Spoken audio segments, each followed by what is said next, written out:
ดวงใจเพียงเด็ดดอกไม้สะเทือนถึงดวงดาวคำพูดคำเดียวเลี้ยวใจให้ไปเชื่อเขาบอกอย่างจริงใจแล้วไม่มีใครเชื่อเราแค่เพียงเสียงเพลงเบาๆขุนเขาสะท้านสะเทือน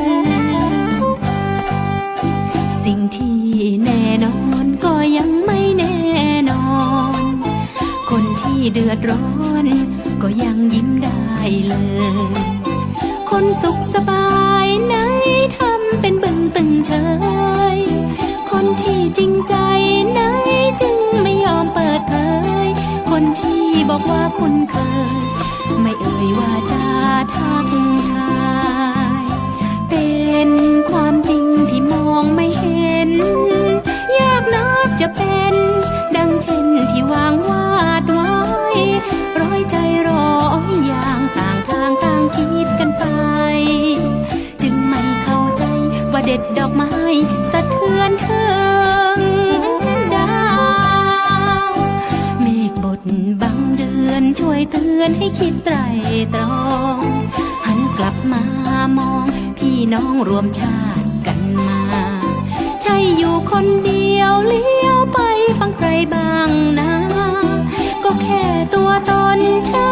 คนจะอยู่คู่ฟ้าดอกไม้ดอกเดียวล้ำค่าเกินกว่าดวงดาวเข้าใจ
ช่วยเตือนให้คิดไตร่ตรอง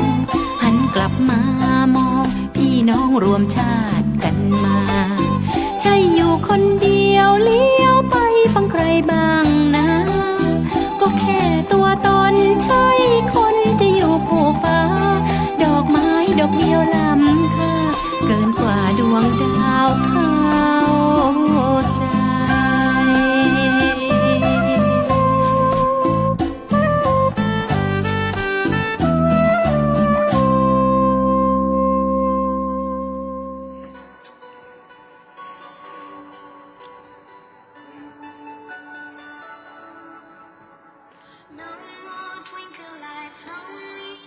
ครับสวัสดีครับขอต้อนรับเข้าสู่รายการกฎหมายน่ารู้นะครับโดยสภาทนายความจังหวัดลำพูนออกอากาศเป็นประจำทุกวันอาทิตย์เวลา 17 นาฬิกาถึง 18 นาฬิกาทางสถานีวิทยุกระจายเสียงแห่งประเทศไทยจังหวัดลำพูนสวทลำพูน FM 95 เมกะเฮิรตซ์นะครับดำเนินรายการโดยผมธนาธิกิจอินทวงศ์นะครับก็มีปัญหาซึ่งเราพบกันในสังคมเนี่ยเป็นส่วนใหญ่เลยนะที่ว่ามักจะมีผู้ที่ได้รับความเดือดร้อนหรือว่าได้รับความเสียหายจากการกระทำของกลุ่มมิจฉาชีพนะครับครับก็ทั้งที่ทางสำนักงานตำรวจแห่งชาติหรือว่าทางสวท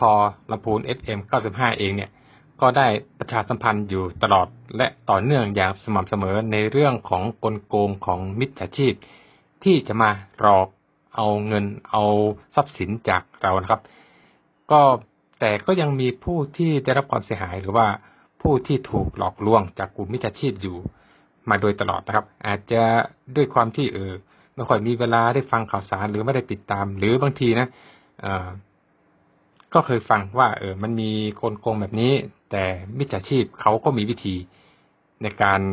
ข่มขู่ในการหลอกล่ออย่างเช่นเนี่ยส่วนใหญ่เนาะถ้าหากว่าหลอกให้เราโลภหลอกไปลงทุนอะไรเนี่ยมันก็มีนะครับ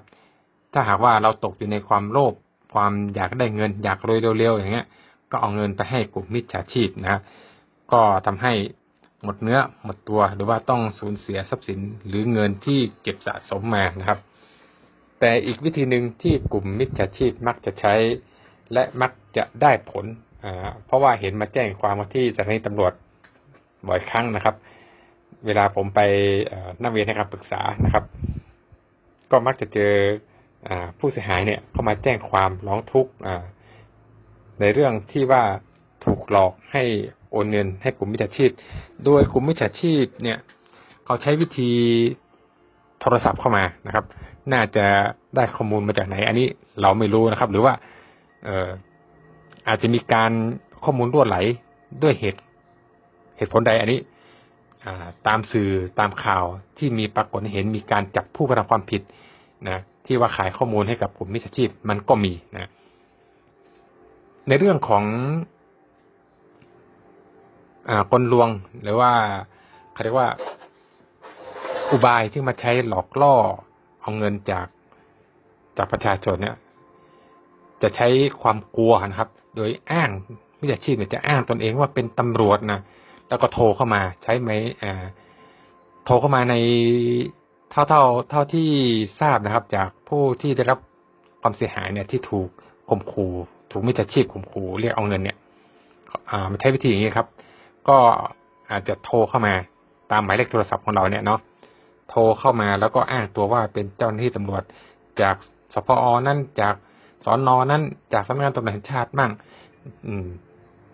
จากที่ไหนก็ไม่รู้ครับอ้างตัวเป็นตำรวจนะแล้วก็บอกว่าเนี่ยคุณเนี่ยมีหมายจับนะในคดีฟอกเงินในคดีความมั่นคงของประเทศอะไรสักอย่างเนี่ยหรือว่าคดีอาชญากรรมร้ายแรงมีหมายจับคนที่เหยื่อก็ตกใจนะเรียกว่าเหยื่อนะเหยื่อก็ตกใจมีหมายจับนะบางทีด้วยความกลัวอันนี้เวลาเขาพูดมิจฉาชีพพูดก็จะวางตัวพูดให้มันน่าเกรงขามนะผมร้อยตำรวจเอกมิจฉาเนี่ยหรือผมพันตำรวจเอกมิจฉาจากสน.บางกะฮู้เนี่ยคุณมีหมายจับคดีอาญาฐานฟอกเงินนะหรือคดีเกี่ยวกับความมั่นคงของประเทศเนี่ยก็กลัวนะคนที่ไม่เคยโดนคดีก็กลัวนะมีหมายจับนะครับกลัวนะพอพูดแค่นี้พูดไปมาว่าแต่ว่าทางสำนักงานของเราเนี่ยมีวิธีป้องกันนะให้คุณเข้าลิงก์มันก็จะส่งลิงก์ให้มาให้นะเป็นหน่วยงานของทางราชการที่จะให้ความช่วยเหลือนะเขาก็เหยื่อก็ไปเข้าลิงก์ที่กลุ่มมิจฉาชีพเนี่ยส่งมาให้มันก็อ้างตัวว่าเป็นหน่วยงานของหน่วยงานราชการเกี่ยวกับการป้องกันการหลอกลวงอะไรเนี่ยอันนี้ก็กดลิงก์แล้วก็อาจจะมีการขอเรียกรับเงินและทรัพย์สินจากเหยื่อนะแล้วมันก็จะมีการอ้างอิงหน่วยงานอะไรไม่รู้อีกเยอะแยะสัพเพเหระนะครับเพื่อให้เราเนี่ยเสียเงินต่างๆจะส่งลิงก์มาเหยื่อที่เคราะห์ร้ายยิ่งกว่านั้นไปเจอลิงก์ที่ว่าเป็นลิงก์เป็นโปรแกรมแฮ็กข้อมูลนะโปรแกรมที่ว่าสามารถแฮ็กข้อมูลในระบบคอมพิวเตอร์โทรศัพท์มือถือของเรานะถ้าหากว่าเป็นระบบที่สามารถประมวลผลโดยอัตโนมัติเนี่ยเขาเรียกว่าคอมพิวเตอร์แล้วนะครับคอมพิวเตอร์สามารถประมวลผลได้เองอันนี้คือว่าจัดเป็นระบบคอมพิวเตอร์นะครับมันก็สามารถแฮ็กข้อมูลนะครับแล้วก็เงินในบัญชีที่มีอยู่เนี่ยก็หายไปเลยนะอันนี้คือโชคร้ายสุดๆเลยนะครับก็อยากจะในเรื่องของส่วนใหญ่มุกอย่างเงี้ยที่มาหลอกว่าคุณมีหมายจับเนี่ยเยอะเหลือเกินแล้วก็บ่อยครั้งทุกครั้งที่ผมไปที่สถานีตำรวจนะไปเกี่ยวกับไปให้คำปรึกษาหรือไปติดต่องานนะครับเนาะมักจะมีผู้มาแจ้งความในเรื่องแบบนี้ค่อนข้างจะถี่นะแล้วก็เจอบ่อยทั้งที่หน่วยงานของสำนักงานตำรวจแห่งชาติเองหรือว่าหน่วยงานราชการหลายๆส่วนแม้แต่ทางสวท.ลำพูนเองเนี่ย ก็ได้มีการประชาสัมพันธ์อยู่ตลอดเวลานะครับแบบกลโกงหลากหลายชนิดเลยมีเป็น20 กว่ากลโกงจากกลุ่มมิจฉาชีพทางออนไลน์ไม่ว่าจะโดยโทรศัพท์ทาง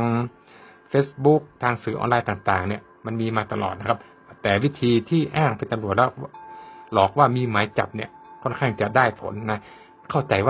ว่ามันน่าจะได้ผลไม่งั้นเนี่ยไม่มีผู้เสียหายมาแจ้งความหรอกแล้วก็มักจะเป็นเรื่องที่ว่ามิจฉาชีพมันอ้างว่ามีหมายจับเนี่ยบางคนนะครับตกใจกลัวนะแล้วก็มาบอกตำรวจว่าฉันมีหมายจับไม่รู้ว่ามีหมายจับจริงหรือไม่นะครับทางเจ้าหน้าที่ก็บอกว่าถ้าคุณมีหมายจับจริงผมก็จับคุณแล้วล่ะถ้าเขาก็ยังไม่แน่ใจครับว่าเอางี้กว่าถ้ายังไม่มั่นใจว่าคุณมีหมายจับจริงหรือไม่อย่างที่คุณมิจฉาชีพอ้างมาก็เอาบัตรประชาชนมาทางตำรวจก็เสิร์ชหาข้อมูลเลยแล้วทางเจ้าหน้าที่ก็บอกว่าเนี่ยแต่ถ้าคุณมีหมายจับจริงๆนะผมก็จะไปต้องจับคุณนะครับปรากฏว่าไม่มีข้อมูลหมายจับอะไรสักอย่างเลยนะอันนี้แหละเขาเรียกว่าใช้ความกลัวของเหยื่อมาหลอกแล้วทำให้สูญเสียเงิน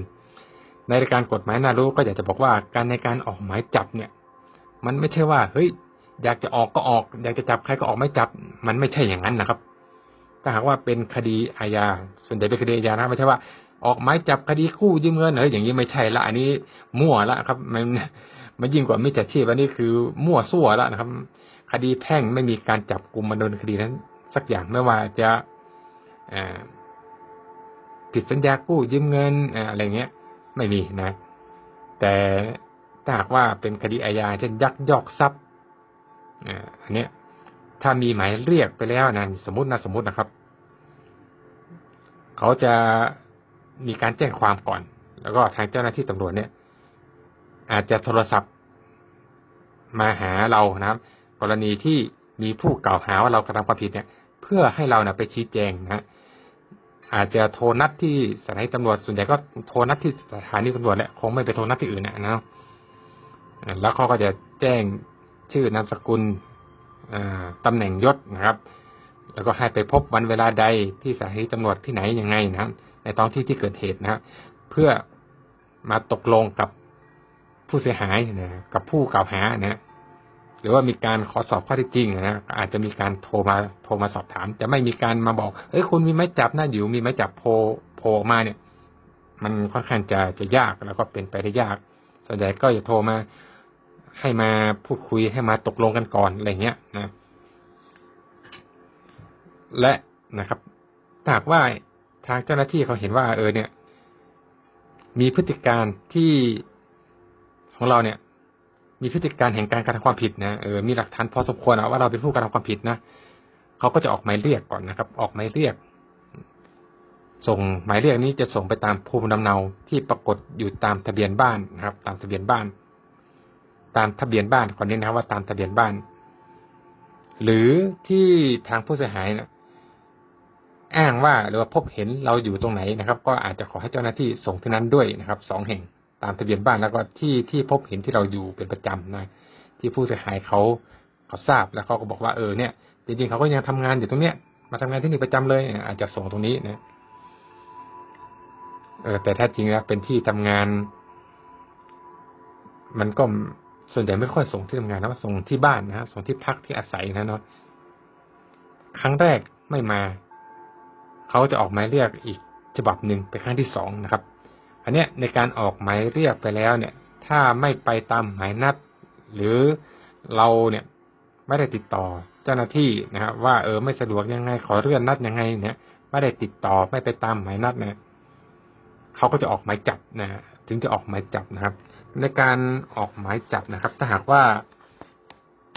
มันก็ต้องมีเหตุตามกฎหมายนะครับในการออกหมายจับนะครับอันนี้ตามประมวลกฎหมายวิธีพิจารณาความอาญาเลยนะครับเนาะว่าเหตุที่จะออกหมายจับได้ก็ต้องมีแบบนี้นะครับคือ1เมื่อมีหลักฐานตามสมควรว่าบุคคลใดน่าจะได้กระทำความผิดอาญาซึ่งมีโทษจำคุกอย่างสูงเกิน3 ปีนะหรือว่า2เมื่อมีหลักฐานตามสมควรว่าบุคคลใดน่าจะได้กระทำความผิดอาญาและมีเหตุอันควรเชื่อว่าจะหลบหนีหรือจะไปยุ่งเหยิงกับพยานหลักฐานหรือก่อเหตุอันตรายประการอื่นนะครับ นะครับนี่คือเหตุที่จะออกหมายจับนะแล้วจะมีอีกส่วนนึงก็คือว่าถ้าบุคคลนั้นเนี่ยไม่มีที่อยู่เป็นหลักแหล่งหรือไม่มาตามหมายเรียกหรือตามนัดโดยไม่มีข้อแก้ตัวอันควรให้สันนิษฐานว่าบุคคลนั้นจะหลบหนีนะครับก็อย่างที่เราคุยกันตั้งแต่ต้นรายการนะครับก็คือว่าเจ้าหน้าที่ตำรวจเนี่ยได้ออกหมายเรียกไปแล้ว2 ครั้งนะครับแล้วเราล่ะก็ไม่มาตามนัดนะก็ไม่ติดต่อเจ้าหน้าที่ว่ามีเหตุขัดข้องอย่างไรถึงไม่สามารถไปตามนัดได้นะเพื่อจะกำหนดไปพบกับเจ้าหน้าที่ในวันเวลาที่สะดวกอะไรเนี้ยก็ไม่มีการไปติดต่อเจ้าหน้าที่ตามหมายเรียกซึ่งในหมายเรียกเนี่ยเขาจะมีหมายเลขโทรศัพท์ของสถานีตำรวจและของเจ้าหน้าที่พนักงานสอบสวนที่เป็นเจ้าของคดีนั้นนะครับให้เราติดต่อกลับนะเขาจะมีหมดเลยในหมายเรียกมีชื่อยศตำแหน่งชื่อนามสกุลของผู้ออกหมายเรียกนะเจ้าของคดีนะเนาะให้เราติดต่อกลับเขาจะมีบอกนะหมายเรียก2 ครั้งเราไม่ไปตามนัดไม่ติดต่อเจ้าหน้าที่นะเขาก็จะออกหมายจับนะอันนี้แหละถึงจะออกหมายจับไม่ใช่ว่าเฮ้ยโทรมาบอกไม่มีเลยครับอยู่ๆก็โทรมาบอกโอ้ยถ้าโทรมาบอกว่าเรามีหมายจับนะอย่างเงี้ยเขาโทรมาตั้งแต่ก่อนจะออกหมายเรียกแล้วนะครับโทรมาออกที่จะก่อนที่ออกหมายเรียกนะครับว่าเนี่ยเราเนี่ยขอเชิญตัวมาที่สถานีตำรวจหน่อยนะเนี่ยมาคุยกันหน่อยนะว่าเขากล่าวหาอย่างเงี้ยข้อจริงมันเป็นยังไงนะจะได้สอบปากคำแล้วก็เรียกว่าสอบถามเรื่องราวจากทั้ง2 ฝ่ายนะสอบถามเรื่องราวจากทั้ง2 ฝ่ายนะครับสิ่งที่กลุ่มมิจฉาชีพทำนะครับในฐานะผมเป็นทนายความเนี่ยผมบอกเลยว่ากลุ่มที่มิจฉาชีพใช้กลอุบายอ้างตัวเป็นเจ้าหน้าที่ตำรวจแล้วโทรมาหาเรานะโทรมาหาคุณผู้ฟังแล้วก็บอกว่าคุณมีหมายจับผมบอกเลยในรายการนี้ครับว่าเป็นการกระทำที่ค่อนข้างจะตลกนะครับเหมือนเล่นตลกนะคือถ้าตามสภาพความเป็นจริงนะครับสมมุตินะครับเราเนี่ยเป็นผู้กระทำความผิดนะครับอย่างเช่นอาจจะไปทำร้ายใครมาหรือว่าไปลักทรัพย์ไปปล้นธนาคารเอาปล้นธนาคารดีกว่าใหญ่ดีนะหรือว่าไปชิงทรัพย์ไปลักทรัพย์ไปทำร้ายบุคคลอื่นจนถึงแก่อันตรายสาหัสหรือถึงแก่ความตายนะแล้วอยู่ๆก็มีเจ้าหน้าที่ตำรวจโทรเข้ามานะมาหาเราตามมือถือของเราเนี่ยโทรมาบอกว่าคุณมีหมายจับนะเนี่ยนะถ้าเราเป็นผู้กระทำความผิดร้ายแรงจริงๆนะครับคุณผู้ฟังคิดว่าตลกไหมนะครับถ้าเราเป็นผู้กระทำความผิดซะว่าเกี่ยวกับการฟอกเงินแล้วกันรับเงินจากกลุ่มอาชญากรข้ามชาติมาฟอกนะไม่ว่าจะเป็นค่าเงินจากการค้ายาเสพติดค้ามนุษย์อะไรเนี่ยหลายล้านบาทเนี่ยมาอยู่ในมือเรานะแล้วอยู่ๆก็มีเจ้าหน้าที่ตำรวจบอกว่าคุณมีหมายจับนะถ้าผมนะเป็นผู้กระทำความผิดจริงคำเดียวนะครับ2 คำเท่านั้นแหละที่ผมจะพูดตอบขอบคุณมากครับขอบคุณครับแล้วเราก็เอาเงินหนีไปเลยนะฮะไม่อยู่ให้จับหรอกนะครับโอ้โหมีตำรวจปรารถนาดีโทรมาบอกว่ามีหมายจับนะใครจะอยู่ให้จับนะครับถ้าเป็นผู้กระทำความผิดใช่ไหมครับอันนี้คือหลักแห่งความเป็นจริงนะถ้าจะโทรมาบอกตอนมีหมายจับเนี่ยผมว่าโทรมาตั้งแต่ก่อนจะมีหมายเรียกนะจะเป็นประโยชน์มากกว่านะเป็นประโยชน์มากกว่าถ้ามีหมายจับก็แสดงว่าคุณมีพฤติการที่จะหลบหนีนะคุณมีพฤติการที่จะหลบหนีแต่ดันไปโทรไปบอกว่าคุณมีหมายจับนะถ้าอย่างเงี้ยมันไม่ตลกนะครับดังที่เราคุยกันตั้งแต่ตอนต้นรายการว่าเหตุที่จะออกหมายจับได้หนึ่งในนั้นก็คือมีพฤติการที่จะหลบหนีนะครับมีเหตุอันควรเชื่อว่าจะหลบหนีตัวบอกว่ามีหมายจับโอ้โหยิ่งหลบหนีไปเลยนะเหตุจะออกหมายจับนะครับเพราะว่าเกรงว่าจะหลบหนีนั่นแหละเขาถึงออกหมายจับนะแล้วก็มีเหตุอันควรเชื่อว่าจะเป็นผู้กระทำความผิดนะไปบอกว่ามีหมายจับโอ้โหนะครับเนาะถ้าโทรมาตอนที่ก่อนจะออกหมายเรียกเนี่ยถ้าอย่างเงี้ยมันมีเหตุมีผลพอสมควรนะครับเพราะว่าเจ้าหน้าที่ก็ต้องอยากสอบข้อเท็จจริงจากทั้ง2 ฝ่ายนะว่าเรื่องราวเป็นยังไงนะ คุณมาชี้แจงได้ไหมอะไรเนี่ยไม่ใช่ว่ามีหลักฐานมัดแน่นละเป็นผู้กระทำความผิดนะสงสัยละหลักฐานค่อนข้างจะแน่นหนาว่าเป็นผู้กระทำผิดแล้วก็มีเหตุที่จะหลบหนีตามประมวลกฎหมายวิธีความอาญามาตรา66ที่เราคุยกันตะเกียว่าเหตุจะออกหมายจับก็คือเป็นบุคคลที่มีหลักฐานตามสมควรว่าน่าจะได้กระทำความผิดแล้วก็มีเหตุอันควรเชื่อว่าจะหลบหนีนะจึงจะออกหมายจับนะหรือมีที่อยู่ไม่เป็นหลักแหล่งนะแล้วก็ไม่มาตามหมายเรียกนะโดยไม่มีเหตุข้อแก้ตัวนะถึงจะออกหมายจับนะออกหมายจับไปแล้วโทรมาอย่างนี้นะผมว่าผิดปกตินะครับอันนี้สันนิษฐานไว้ก่อนเลยว่าไม่ใช่สันนิษฐานนะมิจฉาชีพชัดๆเลยนะครับมิจฉาชีพนะครับครับทีนี้คุณผู้ฟังก็อาจจะสงสัยว่าถ้าในการจับเนี่ยต้องมีหมายจับทุกครั้งไปหรือเปล่านะครับก็มันก็มีกฎหมายตามประมวลกฎหมายวิธีพิจารณาความอาญาก็บอกได้ว่ามันก็มีวิธีจับที่ไม่ต้องมีหมายจับด้วยเช่นกันนะครับ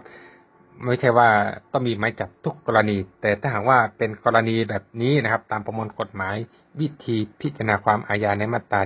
78นะครับพนักงานฝ่ายปกครองหรือตำรวจเนี่ยจะจับผู้ใดโดยไม่มีหมายจับหรือคำสั่งของศาลนั้นไม่ได้นะครับเว้นแต่เขามีเว้นแต่อีกนะครับกฎหมายตะกี้ย้อนนิดนึงนะว่าจะจับบุคคลอื่นเนี่ยจะจับเนี่ยโดยไม่มีหมายจับของโดยไม่มีหมายจับหรือคำสั่งของศาลนั้นไม่ได้เว้นแต่ก็คือเมื่อบุคคลนั้นได้กระทำความผิดซึ่งหน้านะครับถ้าหากว่ามีการกระทำความผิดซึ่งหน้าอย่างเช่นเห็นคนเนี่ยกำลังถือมีดแล้วก็แทงอีกคนนึงนะเจ้าหน้าที่ตำรวจมาพบเห็นหรือว่าเจ้าพนักงานฝ่ายปกครองมาพบเห็นอันเนี้ยเห็นกระทำความผิดแน่ๆว่ากำลังจะพยายามฆ่าเขานะทำร้ายร่างกายเขาเนี่ยอันนี้ก็เข้าไปจับได้เลยนะครับหรือกำลังเห็นคนเนี่ยนะเข้าไปย่องเข้าไปลักทรัพย์ในบ้านยามวิกาลนะเห็นยกสิ่งของมีค่าออกมานะเขางัดประตูบ้านเข้าไปแล้วก็ขนสิ่งของมีค่าออกมานะครับเจ้าพนักงานตำรวจมาพบเห็นหรือฝ่ายปกครองมาพบเห็นอันเนี้ยก็สามารถจับได้เลยถือว่าเป็นความผิดซึ่งหน้าคือเห็นขณะกำลังกระทำนะครับเห็นกำลังกระทำหรือเห็นผู้ชายเนี่ยกำลังจะข่มขืนผู้หญิงอย่างนี้นะครับค่อมตัวถอดเสื้อถอดผ้าค่อมตัวนะกำลังจะข่มขืนเนี่ยพนักงานฝ่ายปกครองหรือเจ้าหน้าที่ตำรวจเข้ามาพบเห็นพอดีนะ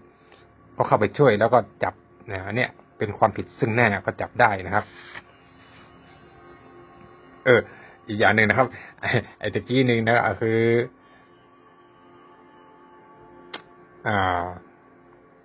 ความผิดนะที่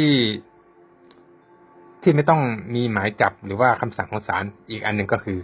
เมื่อพบบุคคลโดยมีพฤติการอันควรสงสัยว่าผู้นั้นน่าจะก่อเหตุร้ายให้เกิดพยันตรายแก่บุคคลหรือทรัพย์สินของผู้อื่นโดยมีเครื่องมืออาวุธหรือวัตถุอย่างอื่นอันสามารถอาจใช้ในการกระทำความผิดนะครับก็คือ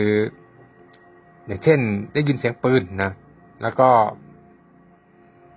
มีคนถืออาวุธปืนวิ่งออกมาเนี่ยอันนี้ครับก็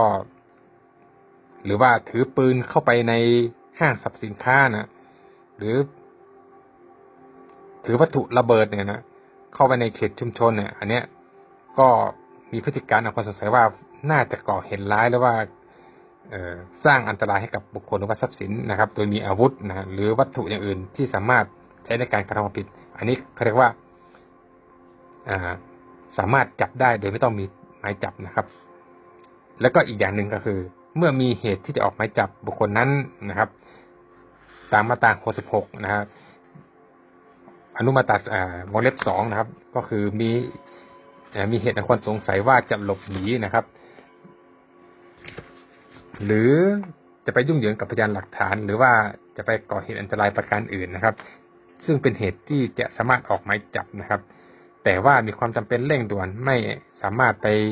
ขอให้ศาลออกหมายจับบุคคลนั้นได้นะคือมันเร่งด่วนจริงๆนะครับอย่างเช่นมีคนมาแจ้งความว่ามีนายกเนี่ยเนาะมาท พยายามฆ่านะครับคือทำร้ายร่างกายอีกฝ่ายหนึ่งจนสาหัสปางตายนะแล้วก็กำลังจะหลบหนีนะครับเจ้าหน้าที่ตำรวจก็ไปติดตามก็พบเห็นว่าในกอเนี่ยก็ถืออาวุธปืนนะแล้ววิ่งเข้าไปในบ้านนะครับในตัวเสื้อผ้าเนี่ยก็เต็มไปด้วยเลือดนะอันเนี้ยก็มองออกนะว่าเพิ่งก่อเหตุมาสดๆนะเนาะคันจะไปรอหมายจับจากศาลเนี่ยอันนี้ก็คงจะไม่ทันนะครับเนาะก็มีเหตุจำเป็นเร่งด่วนที่ไม่สามารถไปขอ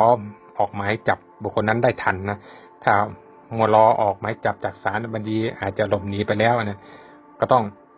เป็นการเร่งด่วนก็เข้าไปจับได้โดยที่ไม่ต้องมีหมายจับนะครับอันสุดท้ายก็คือเป็นการจับผู้ต้องหาหรือว่าจำเลยที่หนีหรือจะหลบหนีในระหว่างถูกปล่อยชั่วคราวนะครับครับก็นะครับก็เป็นเกร็ดเล็กเกร็ดน้อยนะครับเป็นความรู้เล็กน้อยในเรื่องหมายจับแล้วก็การจับนะครับจะได้ไม่ต้องกลัวว่าเวลามีใครโทรเข้ามาแล้วมาบอกเราว่าเนี่ยคุณมีหมายจับนะอะไรเนี้ยนะครับจะได้ไม่ต้องกลัวนะครับถ้าหากว่าเรามีหมายจับแล้วเจ้าหน้าที่ตำรวจเนี่ยเขาไม่โทรมาให้เสียเวลาหรอกครับเขาจะมาพร้อมหมายจับมาหาตัวเราเองที่บ้านเลยนะหรือพบตัวที่ไหนก็จับเลยนะเขาไม่โทรมาแจ้งมาเตือนเราหรอกครับว่าเราเนี่ยมีหมายจับนะครับไม่มีเจ้าหน้าที่คนไหนโทรมาบอกครับนอกจากว่ามิจฉาชีพเท่านั้นนะครับที่โทรมาบอกว่ามีหมายจับนะครับอีกเรื่องหนึ่งที่บางทีนะในการเป็นลูกหนี้หรือว่าไปกู้ยืมเงินสมมติไปกู้ยืมเงินเขาแล้วก็เป็นหนี้เขาเนี่ยแล้วก็ไม่ชำระหนี้ให้เขานะแล้วก็เจ้าหนี้เขาก็ขู่ว่าเฮ้ยถ้าไม่บังคับถ้าไม่ชำระหนี้เนี่ยเดี๋ยวจะฟ้องศาลหน้านะบางลูกหนี้บางคนก็กลัวละเอาโหยเจ้าหนี้จะไปฟ้องศาลเดี๋ยวจะโดนยึดทรัพย์จะโดนอายัดทรัพย์สินนะก็จำหน่ายจ่ายโอนทรัพย์สินไปให้บุคคลอื่นนะครับเอาไปให้เพื่อนมั่งให้ใครก็ไม่รู้มั่งเยอะแยะหมดนะครับแต่สุดท้ายนะครับแม้จะหลบเจ้าหนี้ได้นะแต่ว่าบางทีเนี่ยเนาะอ้อยเข้าปากช้างนะโอนให้เพื่อนนะแล้วไม่มีหลักฐานการโอนว่าอย่างไงเนาะขอคืนเนี่ยเพื่อนไม่ยอมคืนให้นะแล้วก็โยกย้ายทรัพย์สินเอาไปไว้บ้านญาตินั่งนะเป็นญาติกลัวเจ้าหนี้จะมายึดทรัพย์สินเนี่ยขนเฟอร์นิเจอร์เครื่องคอมพิวเตอร์ถอดตู้แอร์นะขนตู้เย็นทีวีเอาไปไว้ที่บ้านญาติหรือบ้านเพื่อนนะครับเพื่อนหรือว่าญาติก็เอาไปขายซะนะอันนี้พอมาทวงคืนไม่มีให้แล้วไปขายหมดแล้วเนี่ยไหนล่ะหลักฐานก็ไม่มีนะครับคือเอาไปแบบหน้าตาหน้าด้านๆเลยนะครับนอกจากนี้แล้วนะครับนอกจากสูญเสียทรัพย์สินแล้ว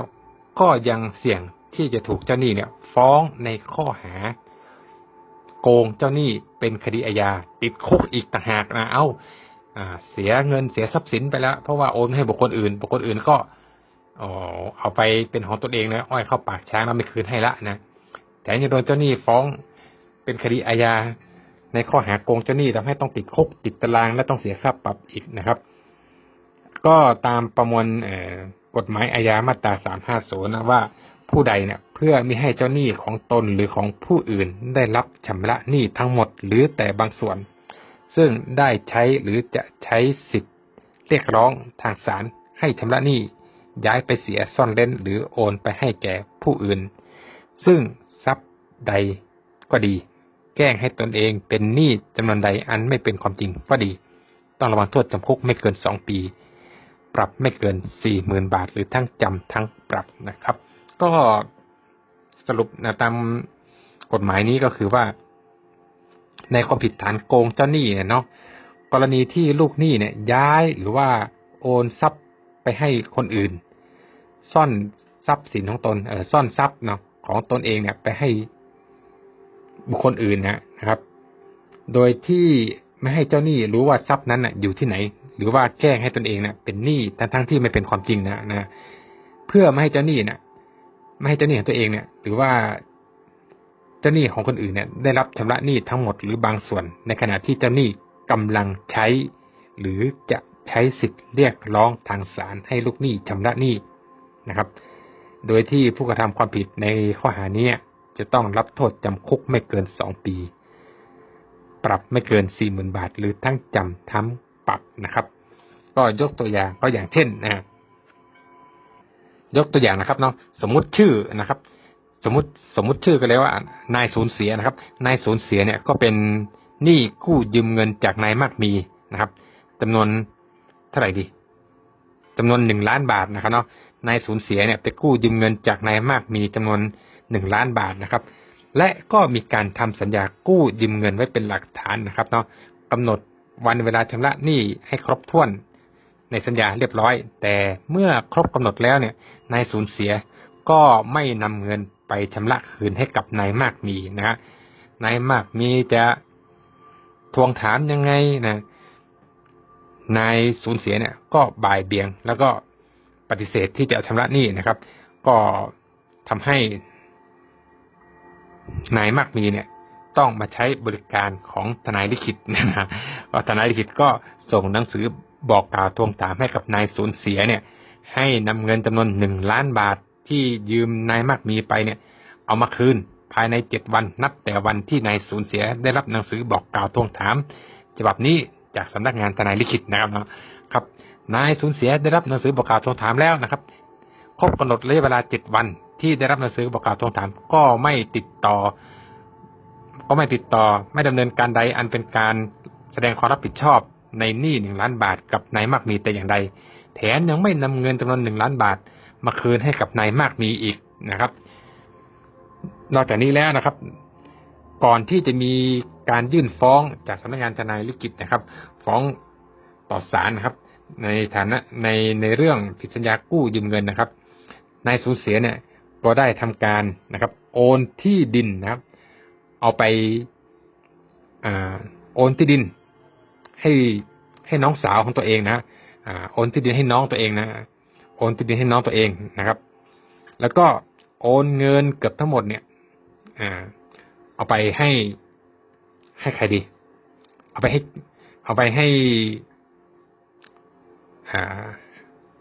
กิ๊กหรือกันนะให้แฟนตัวเองนะให้แฟนตัวเองนะโอนเงินทั้งหมดเนี่ยเอาไปให้แฟนตัวเองนะเพื่อไม่ให้นายมากมีเนี่ยได้รับชำระหนี้นะครับต่อมาเนี่ยเนาะนายมากมีก็ได้ก็ยื่นฟ้องต่อศาลละนะครับแล้วก็ศาลก็ได้มีคำพิพากษาให้นายสูญเสียเนี่ยชำระหนี้เงินจำนวน1 ล้านบาทพร้อมดอกเบี้ยส่วนหนึ่งให้กับนายมากมีนะครับแต่ให้แก่นายมากมีเนาะแต่นายสูญเสียเมื่อทราบคำพิพากษาของศาลแล้วก็ไม่ปฏิบัติตามโดยการนำเงิน1 ล้านบาทเอามาชำระหนี้ให้แก่นายมากมีซึ่งเป็นเจ้าหนี้ตามคำพิพากษาของศาลนะครับจะสังเกตเห็นว่าผมใช้คำว่าเจ้าหนี้ตามคำพิพากษานะครับคราวนี้นายมากมีนะครับก็จะดำเนินเรื่องในการยึดอายัดทรัพย์สินของนายสูญเสียปรากฏว่าไม่มีทรัพย์สินให้ยึดให้อายัดเลยนะแต่สืบได้ว่านะครับในระหว่างที่นายมากมีเนี่ยให้สำนักงานทนายลิขิตเนี่ยส่งหนังสือบอกกล่าวทวงถามเนี่ยให้กับนายสูญเสียนะครับนำเงินมาชำระคืนนะตอนนั้นแหละตอนที่นายสูญเสียได้รับหนังสือบอกกล่าวทวงถามแล้วเนี่ยนายสูญเสียเนี่ยได้มีการโอนดินไปให้น้องสาวตัวเองนะแล้วก็โอนเงินทั้งหมดในบัญชีเนี่ยเอาไปให้แฟนตัวเองนะซึ่งเป็นการที่เขาเรียกว่าตั้งใจที่จะโยกย้ายทรัพย์สินไม่ให้เจ้าหนี้เนี่ยรู้ทั้งที่เจ้าหนี้จะใช้สิทธิ์ทางศาลนะครับจะใช้สิทธิ์ทำศาลนายมากมีเนี่ยซึ่งเป็นเจ้าหนี้เนี่ยจะใช้สิทธิ์ทางศาลนะครับรู้อยู่แล้วล่ะว่าเจ้าหนี้จะใช้สิทธิ์ทางศาลก็เลยโยกย้ายทรัพย์สินเพื่อไม่ให้นายมากมีได้รับชำระหนี้นะครับอันนี้ก็เท่ากับว่าเป็นการกระทำความผิดอาญาฐานโกงเจ้าหนี้แล้วนะครับเรียกได้ว่าเป็นจำเลยในคดีแพ่งไม่พอก็ยังเป็นจำเลยในคดีอาญาอีกในข้อหาโกงเจ้าหนี้นะครับติดคุกแล้วก็ถ้าหากว่าผู้รับอย่างเช่นน้องสาวนะของนายสูญเสียและแฟนของนายสูญเสียเนี่ยรู้ว่าเป็นการโอนเพื่อหลีกเลี่ยงการชำระหนี้ให้กับเจ้าหนี้นะครับอันนี้ก็ถือว่าไม่สุจริตนะครับ ไม่สุจริตนะครับ เจ้าหนี้ก็สามารถบังคับเอามาได้นะครับเนาะครับในการคุยเรื่องกฎหมายนะครับในรายการกฎหมายน่ารู้นะครับอาจจะไม่ครอบคลุมอาจจะไม่ละเอียดนะฮะถ้าหากว่าคุณผู้ฟังมีปัญหาในเรื่องข้อกฎหมายเนี่ยก็สามารถนำหลักฐานนำเอกสารเอาไปปรึกษาทนายความนะครับอย่างละเอียดอีกครั้งหนึ่งนะครับอย่างละเอียดอีกครั้งหนึ่งที่เราพูดคุยกันในรายการกฎหมายน่ารู้นี้เป็นเพียง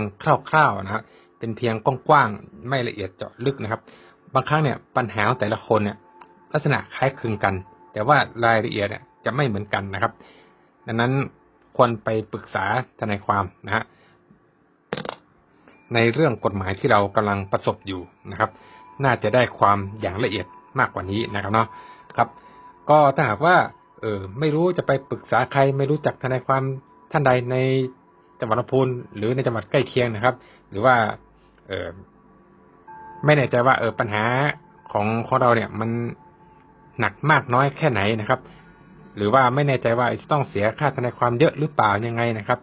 ทางสภาทนายความจังหวัดลำพูนเนี่ยก็มีบริการให้คำปรึกษาปัญหากฎหมายโดยที่ไม่ต้องเสียค่าใช้จ่ายในการขอรับคำปรึกษานะครับเรา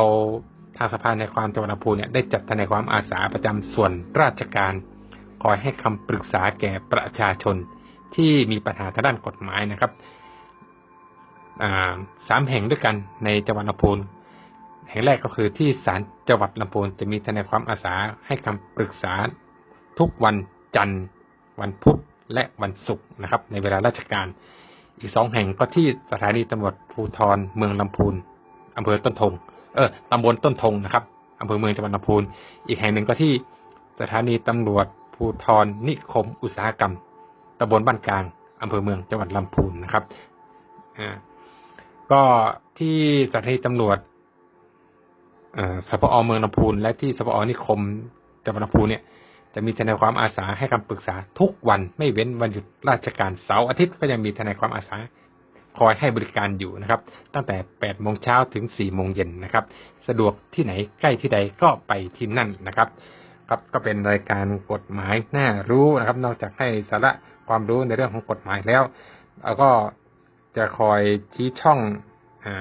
หรือว่าหน่วยงานที่สามารถให้บริการในเรื่องขอรับคำปรึกษาในข้อกฎหมายได้นะครับถ้าหากว่าคุณผู้ฟังต้องการจะชี้แนะหรือว่าติชมในรายการกฎหมายน่ารู้นี่ผมทนายลิขิตเนี่ยควรจะปรับปรุงหรือว่าควรจะพูดในเนื้อหาอย่างใดแบบไหนบ้างนะครับก็สามารถโทรเข้ามาในของสวทลำพูนนี้ได้นะครับฝากไว้ก็ได้ครับฝากดีเจท่านไว้ก็ได้นะครับเนาะฝากในรายการก็ได้นะครับก็รายการกฎหมายน่ารู้ในวันนี้นะก็น่าจะพอสมควรกับเวลานะครับผมทนายลิขิตอินทวงศ์ก็ขอลาคุณผู้ฟังแต่เพียงเท่านี้สวัสดีครับ